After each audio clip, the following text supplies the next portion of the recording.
Hello guys, this is me एन अली और इस चैनल पे मैं वीडियोस बनाता हूँ सेल्फ इम्प्रूवमेंट और रिलेशनशिप एडवाइस के बारे में।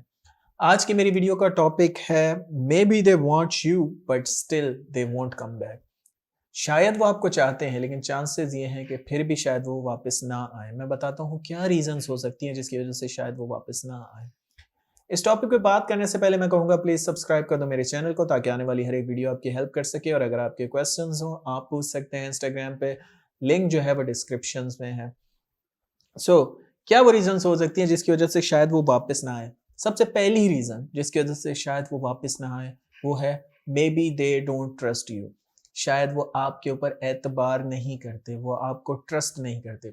अब ट्रस्ट ना करने की बहुत सी रीजंस हो सकती हैं। मे बी शायद आप रिलेशनशिप में इस तरह का बिहेवियर रखते थे कि उनको शक होता था आपके ऊपर। मे बी आप किसी और लड़की से या किसी और लड़के से बात करते थे जिसकी वजह से उनका ट्रस्ट आपसे चला गया। मे बी ये भी हो सकता है कि आप चेंज नहीं हो सकते। ऐसा भी हो सकता है कि उनको लगता है कि आप चेंज नहीं हो सकते, जिसकी वजह से वो आप पे ट्रस्ट नहीं कर रहे। उनको पता है कि आप दोबारा से वैसी हरकतें करेंगे जो उनको नहीं पसंद थी, जिसकी वजह से उन्होंने आपको छोड़ने का फैसला लिया। कोई आपको छोड़ने का फैसला क्यों लेता है? कभी इस बात पे गौर किया है आपने? कोई तब आपको छोड़ने का फैसला लेता है जब उसको पूरी तरह यकीन होता है कि आप चेंज नहीं हो सकते। अगर उसको पता होता कि आप चेंज हो सकते हैं तो वो आपको छोड़ने का फैसला नहीं लेता।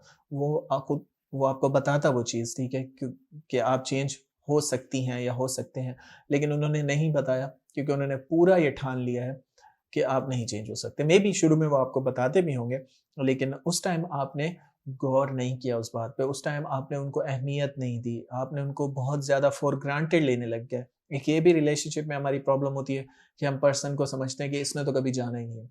तो इस चक्कर में आप अपना ख़्याल नहीं रखते, आप अपनी बातों का ख़्याल नहीं रखते, आप कुछ भी बोल देते हैं, आप कुछ कोई सी भी हरकत कर लेते हैं। कभी-कभी आपका पार्टनर चाहता है कि आप उसकी बात मानें, ठीक है? वो चाहता है कि आप फलाँ जगह ना जाएँ, वो चाहता है कि जस्ट उसका दिल रखने के लिए ही। समटाइम्स पीपल आपको चेक कर रहे होते हैं रिलेशनशिप में, लाज़मी नहीं कि उसके पीछे कोई बहुत ज़्यादा बड़ा मोटिव हो उसका। फॉर एग्ज़ाम्पल अगर वो कह रहा है कि तुम शादी में मत जाना, तो लाज़मी नहीं कि वो आपकी खुशी छीनना चाहता है। लेकिन वो मोस्ट ऑफ द टाइम लोग टेस्ट करने के लिए भी करते हैं कि यार ये कितना मुझसे प्यार करती है, क्या मेरी बात मानती है? लेकिन आप अगर ज़िद कर रही हैं किसी चीज़ के ऊपर, कोई काम करने के ऊपर, तो शायद उसको बुरा लग जाए। मैं ये नहीं कहता कि दूसरों की वजह से अपनी लाइफ़ को छोड़ दें, अपने पार्टनर की वजह से अगर वो आप पे पाबंदियाँ लगा रहा है, लेकिन एट लीस्ट दोनों एक-दूसरे को कम्युनिकेट करें, बात करके चीज़ें हल होती हैं। प्रॉब्लम ये है कि हर चीज़ ईगो पे चली जाती है, हर चीज़ लड़ाई पे चली जाती है। और लड़ाई पे क्यों जाती है? क्योंकि पहले से ही आप की अट्रैक्शन कम हो चुकी होती है और फिर वो जब कोई बात ऐसी बुरी लगती है आपको तो वो ट्रिगर और ज़्यादा कर जाती है, ठीक है? और इस वजह से आप एक-दूसरे से दूर हो जाते हैं। तो इसलिए जब वो रियलाइज़ करते हैं कि आप नहीं चेंज हो सकती, तो वो आपसे दूर जाने का सोचते हैं। सो इट मीन्स फर्स्ट चीज़ आपको समझ आ गई होगी, मैं ये कहना चाहता हूँ कि if they don't trust you, they won't come back. अगर वो आप पे ट्रस्ट नहीं करते तो वो वापस नहीं आएँगे, ठीक है? अब आपको अपने ऊपर वर्क करना है और उनको ट्रस्ट दिलाना है। वो आप किस तरह दिलाएँगे डिपेंड करता है कि अगर आप उनसे कम्युनिकेशन में हैं किसी तरह से फ्रेंड्स के थ्रू या कुछ, तो आप खुद को बेहतर साबित कर सकते हैं। या अगर वो आपके साथ सोशल मीडिया पे आपको देखते हैं तो वो आपको ऑब्ज़र्व कर सकते हैं। बहुत छोटी-छोटी चीज़ें भी मैटर करती हैं, जिसकी वज़ह से अक्सर लोग वापस नहीं आते। जैसे कि मैंने ये भी देखा है कि ब्रेकअप के बाद अगर आप बहुत ज़्यादा फ़ेसबुक यूज़ करते हैं या इंस्टाग्राम और वहाँ पे बहुत ज़्यादा मतलब इस तरह की डायलॉग बाज़ी लिख रहे हैं। अक्सर लोग बहुत कोट्स वग़ैरह लिखते हैं कि जो मुझे छोड़ के जाएगा वो पछताएगा और ये और वो। तो ऑफ़ कोर्स उनको ये हर्ट होगा देख के। अब वो भी समझते हैं, वो बच्चे नहीं हैं, वो समझते हैं कि आप उनके लिए लिख रहे हैं, ठीक है? या अगर आप बहुत ज़्यादा सैड पोस्ट भी करेंगे तो तब भी उनका दिल खट्टा हो जाता है क्योंकि वो आपको रोतू-धोतू भी नहीं देखना चाहते, क्योंकि जितने टाइम वो आपको रोता हुआ देखते हैं उनको लगता है कि उनकी वजह से ये आपको तकलीफ पहुँची और उनको और ज़्यादा आप पे गुस्सा आता है क्योंकि वो ये सोचते हैं कि अगर तुम ये हरकतें ना करते तो मैं तुम्हें ना छोड़ती।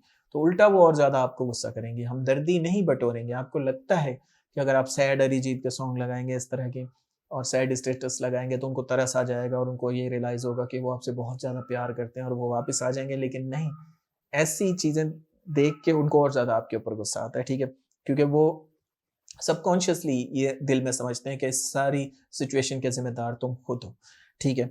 दूसरी चीज़ दूसरी चीज़ वो वापस नहीं आएंगे अगर आप दोनों के गोल अलाइंड नहीं है। अब इस चीज को समझिएगा, अगर आप दोनों के गोल एक जैसे नहीं है तो चांसेस है वो वापस नहीं आएंगे। फॉर एग्जाम्पल, उसको पढ़ाई करने का शौक है और आपको पढ़ाई का कोई शौक नहीं है, और आपको बिजनेस करने का शौक है, और फ्यूचर में उसको लगता है कि आप दोनों के कॉन्फ्लिक्ट होंगे, आप दोनों एक पेज पे नहीं आएंगे, या आप शादीशुदा हैं, उसको बच्चे चाहिए और आपको बच्चे नहीं चाहिए, या बहुत सी रीजंस हो सकती हैं। आप अलहदा घर लेके रहना चाहते हैं और वो चाहता है कि आप मम्मी पापा के साथ रहें।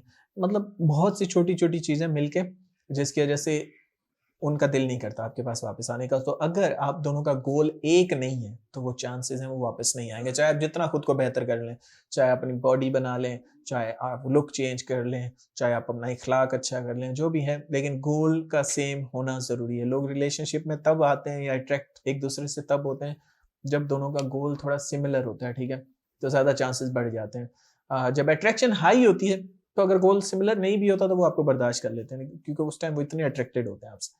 लेकिन जैसे अट्रैक्शन कम होती है तो जब वो अकल में आते हैं, जब उनका थोड़ा वो अ, नशा उतरता है प्यार का, तो फिर उनको रियलाइज़ होता है कि क्या मैं सही फ़ैसला ले रही हूँ या सही फ़ैसला मैंने लिया था पहले।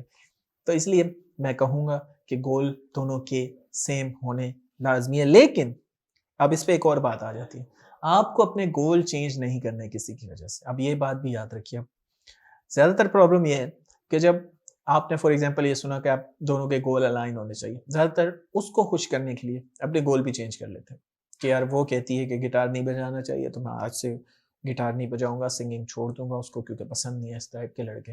या वो नहीं चाहती कि मैं मेडिकल चूज़ करूँ, तो मैं अब मेडिकल चूज़ नहीं करूँगा, मैं कॉमर्स पढ़ूँगा क्योंकि वो समझती है कि नहीं, ऐसा कुछ भी नहीं करना। ऐसा अगर आप करेंगे तो अपने आप को और ज़्यादा डिग्रेड करेंगे और ज़्यादा ज़लील साबित करेंगे, और क्योंकि आपके खुद के अंदर सोचने की कोई सलाहियत नहीं है। इससे ये सिग्नल जाता है और वो पूरी ज़िंदगी फिर आपके ऊपर डोमिनेट रहेंगे।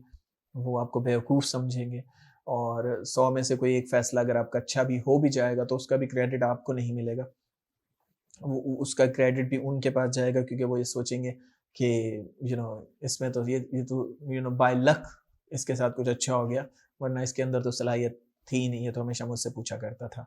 तो इसीलिए कहूँगा कि किसी की वजह से अपने गोल्स को चेंज मत कीजिएगा। अगर आपके दोनों के गोल्स अलाइन होते हैं नेचुरली, ठीक है, तो वो बहुत अच्छी बात है।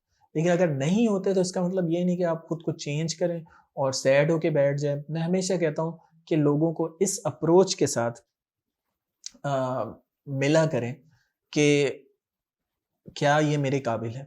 इस माइंडसेट, क्योंकि क्या ये मेरे साथ फ्यूचर गुज़ार सकती है? इस माइंडसेट के साथ अप्रोच किया करें। आपका प्रॉब्लम ये है कि आप खुद को चेंज करने में लग जाते हो कि मैं उसकी तरह उस क्योंकि वो मेरा क्रश है तो मैं उसकी तरह बेटर बनूँ, और ये वो इस मेंटालिटी के साथ जाते हैं, जिसकी वज़ह से आप बहुत ज़्यादा नुकसान उठाते हैं ज़िंदगी में, ठीक है? कभी-कभी एक और रीज़न ये भी है, कभी-कभी वो इसलिए भी वापस नहीं आते क्योंकि ईगो इन्वॉल्व होती है। ह्यूमन्स जो हैं वो ईगोइस्टिक क्रिएचर है, ठीक है? हम अना पे बहुत बातों को ले जाते हैं, ठीक है? तो अगर जब आपका ब्रेकअप हुआ था और उसमें फैमिली और फ्रेंड्स भी इन्वॉल्व थे, और उसने ये कहा था अपने फ्रेंड्स और फैमिली के सामने कि अब मैं इसके पास वापस कभी नहीं जाऊँगी और मैं करना ही नहीं चाहती और ये और वो, तो फिर चांसेस है कि बहुत कम चांसेस है कि वो वापस आए, क्योंकि फिर उसको अंदर से शर्मिंदगी पैदा फ़ील होगी आपसे बात करते हुए या आपके करीब आते हुए। क्योंकि वो ये सोचेगी, या दोनों जेंडर्स के लिए कह रहा हूँ, कि वो ये सोचेगा कि फॉर एग्ज़ाम्पल मैं अब अपने माँ-बाप के सामने दोबारा कैसे ये बोलूँ कि मुझे उसी से करनी है या उससे बात करनी है, चाहे वो अंदर से मर भी रहा हो। ह्यूमन्स आर इगोइस्टिक क्रीचर, ठीक है? तो वो अपनी अना को नहीं तोड़ सकते। इसी वजह से लोग अपने प्यार को छोड़ देते हैं सिर्फ़ अना की वजह से। लोग अपने रिश्ते ख़त्म कर देते हैं सिर्फ़ अना की वजह से। तो इसलिए मैं कहूँगा कि अगर अना इन्वॉल्व हो गई थी बीच में, कोई इस तरह का सिचुएशन हो गई थी जिसमें फ्रेंड्स और फैमिली तक बात पहुँच चुकी थी, और क्योंकि उस टाइम आप गुस्से में होते हैं, आप भी बुराइयाँ कर रहे होते हैं उनकी अपने फ्रेंड्स के सामने, वो भी कर रही होगी, और फिर बाद में ये नतीजा निकलता है कि बाद में जब एक-दूसरे को आप मिस करते हैं, तो फिर आपको शर्मिंदगी महसूस होती है कि अब मैं किस मुँह से उनसे बात करूँ? दोस्त क्या कहेंगे? या फैमिली क्या कहेगी? वो तो मुझे पागल समझेंगे, लोटा समझेंगे कि इसका कोई एक दीन ईमान नहीं है। सो समझिए इस बात को, ठीक है? एक ये भी रीज़न हो सकती है, और आखिरी रीज़न आखिरी रीज़न ये हो सकती है कि शायद वो वापस ना आए because they don't want to commit, ठीक है?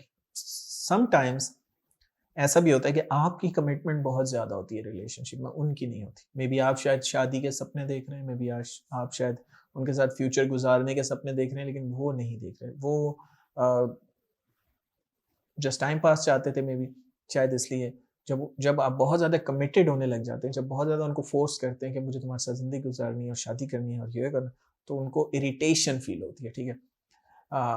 तो इसलिए किसी को फ़ोर्स भी मत करें, ठीक है? अगर आपका कमिटमेंट लेवल ज़्यादा है तो चांसेस हैं वो वापस नहीं आएँगे और इट्स ओके।